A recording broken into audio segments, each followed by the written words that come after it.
You may be seated.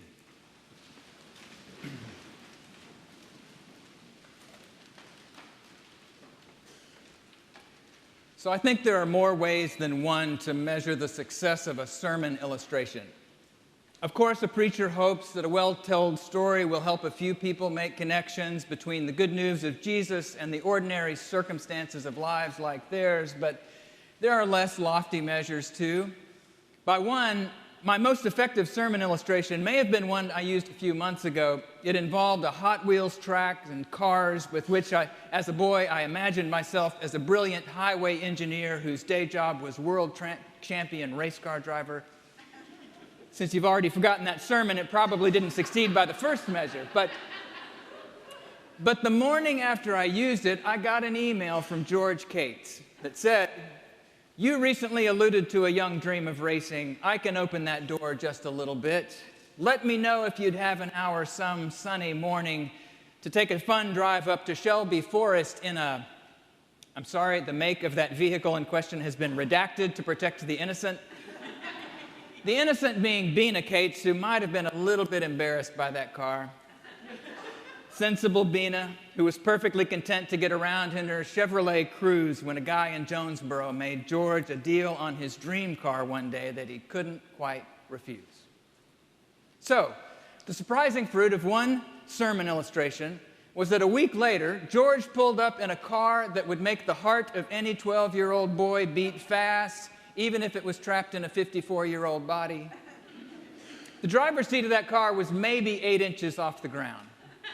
But even at 83, George unfolded himself from the car, nimble as a jackknife, and stood there smiling on the curb in a ball cap, worn khaki shorts, white socks, and a well-loved pair of topsiders.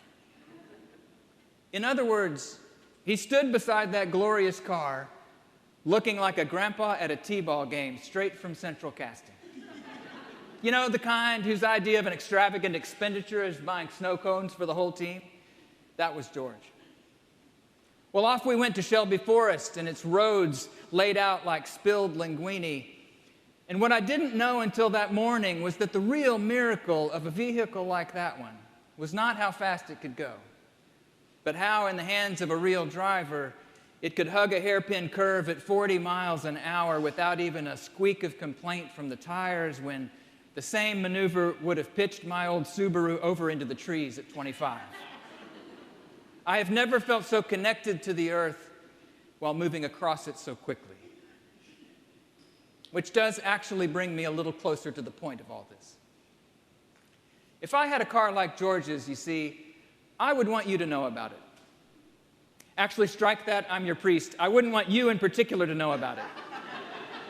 But I would want it to turn the head of somebody somewhere. Someone who would be stunned that I owned something so beautiful and so rare. But somehow George's car wasn't something he seemed to need anybody else to know about. Did I mention the T-ball grandpa uniform? As far as I could tell, that car wasn't a way to distinguish himself from other people. It was a tool for making contact with the vibrant world around him, a means of intense connection, not just with the road, but with the whole world of gravity and motion and sunlight and everything else that lights up so vividly when one human's attention gets trained on it as intensely as a serious driver's has got to be. This might not sound like a story about wisdom, but I think it is. This also might not sound like an ethical story, but I think in a way it's that too. And we might not think that wisdom and ethics necessarily have anything to do with each other, but in the scriptures and traditions of Christians and Jews, wisdom and the moral life are intimately and inextricably bound together. I think we may tend to confuse wisdom with shrewdness. In fact, the Hebrew word for wisdom Solomon received from God can mean skillful or shrewd in other contexts. But the wisdom of Solomon is moral wisdom. It's essential to discerning good from evil, which is what Solomon asks God for, rather than long life or riches or the lives of his enemies. His request to know good from evil pleases God, And God gives him, we're told, a wise and discerning mind. Now, if knowing good from evil is just about knowing the rules God wants us humans to live by, wisdom wouldn't really be necessary, would it?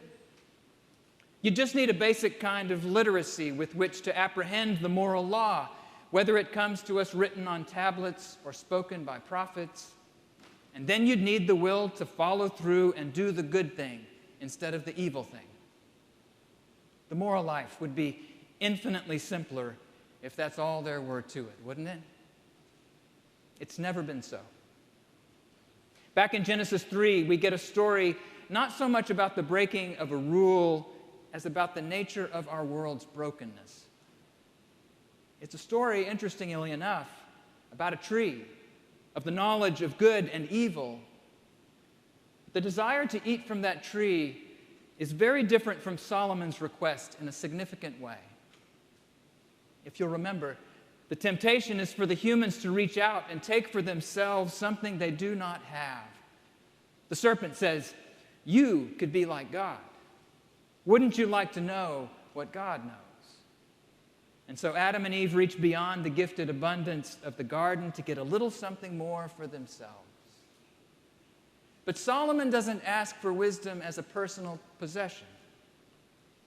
He sees the people he must rule and says, "Dear God, I need a mind that can discern good and evil in the lives of all these strange and wonderful and complicated people. I don't think I have that. Could you give me such a mind? Not for my sake, but for theirs." Do you see the difference? What we know from the fall of Adam and Eve is that when they grasped for something to possess, a knowledge that would set them further apart from the rest of creation, the result was a whole series of alienations. Humans from God, man from woman, alienation between human beings and the earth, from their labor, from their own bodies in childbirth. Within a few chapters, we have alienated brothers, the first murder, then the people of the earth coming down from Babel, no longer speaking a common language, sharing a common culture, but confused, estranged, enemies.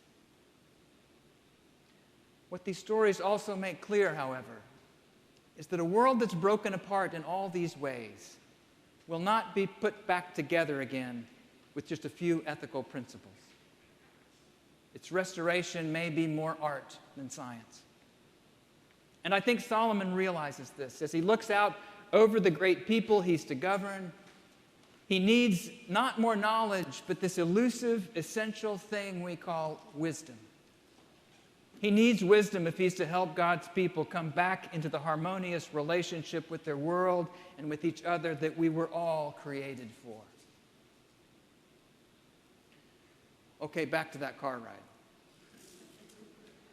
When the deep brokenness of our world is evidenced in all these estrangements, a real moral question is whether whatever we happen to have or know or do is something that distinguishes me and separates me from the world and the people around me, or a tool for the engaging the world truthfully and intensely, and then for reconnecting what's been broken apart. I think this is why, from the day we lost George so unexpectedly a few weeks after our drive, I kept thinking about this strange and vibrant man who didn't seem to know what a car like his was for.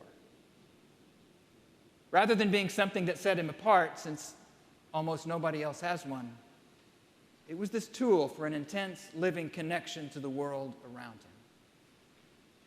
The difference between something that separates me from you and something that connects me to you or to the world that we share is everything. And it is in those shifts in our lives, small or large, from separation toward connection, where the work of living well has to happen. Which means we all need a wisdom like Solomon's if we're going to navigate this world in ways that lead to wholeness and healing and life. It's still astonishing to me that stories written down more than 25 centuries ago, stories about two humans in a tree in a garden or a king who realizes he will need a wisdom to rule well, It's amazing that these stories speak so clearly and directly to life in a nuclear age of quarks and quantum computing and all the rest. Because what they ask is, do you have the wisdom, the moral discernment to be entrusted with the knowledge or authority or power that you possess? And too often, from that moment in the garden to the UN climate report last week, the answer has been a sobering no. No, we don't. Too often we haven't possessed the wisdom or even the humility to ask for that wisdom, to use our knowledge or power to bring our lives and our world back into the wholeness we long for. The wholeness something within us knows we were truly made for. I was actually at the wheel when we headed back toward Memphis, but we didn't take the shortest route home. George directed us through a few forgotten streets in Fraser where neighborhood preservation was hoping to do some work. Now we crept along at about 5 miles an hour because his attention was no longer on the road. All I could see was blight and kudzu. But George saw possibility and 100 reasons for hope. He saw people whose lives were full of dignity and potential waiting to be more fully realized, if only the places where they lived and worked and interacted could be shaped in ways that led to interconnectedness rather than alienation and despair. He saw the possibility of a wholeness that only wisdom can perceive, and then set itself to the task of making real. Such is the way of wisdom. And friends, wisdom is not something reserved for a few exceptional people. It is available to all of us. It is essential to all of us and to every last human life.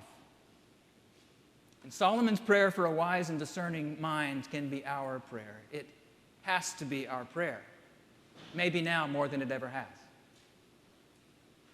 And maybe if you can't quite pray it for yourself yet, could you pray it for Sully? Because we're about to baptize a little boy named Sullivan Graves into this community of Jesus, this branch of the human family that goes back through Solomon and on back to the common ancestors of us all. And when we do that, we will pray, give Sully an inquiring and discerning heart, the courage to will and to persevere, a spirit to know and to love you, and the gift of joy and wonder in all your works. Which is to pray that God gives Sully what King Solomon asked God for. A prayer for the sake of a broken apart world, a prayer that pleased the broken heart of God, because God loved all those ungovernable people.